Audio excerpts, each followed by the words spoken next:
बीड शहरात घडलेली ही घटना केवळ एका व्यक्तीवर झालेल्या मारहाणीपुरती मर्यादित नसून ती स्थानिक राजकारणात वाढत चाललेल्या तणावाचं गंभीर चित्र समोर आणते।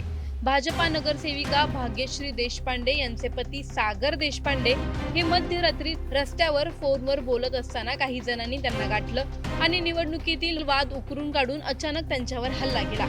तुझ्या पत्नीला माझ्या पॅनलच्या विरोधात का उभं केलं, या प्रश्नावरून सुरू झालेला वाद काही क्षणातच हातघाईपर्यंत पोहोचला आणि आरोपींनी त्यांना लाथाबुक्क्यांनी बेदम मारहाण केली।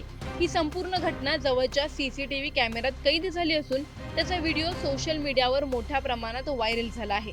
या घटनेमुळे परिसरात भीती आणि संतापाचं वातावरण निर्माण झालं असून नागरिकांमध्ये कायदा सुव्यवस्थेबाबत प्रश्न उपस्थित होऊ लागले आहेत।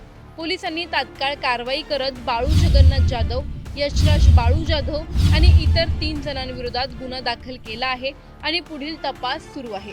मात्र या घटनेमुळे मोठे प्रश्न समोर येतात।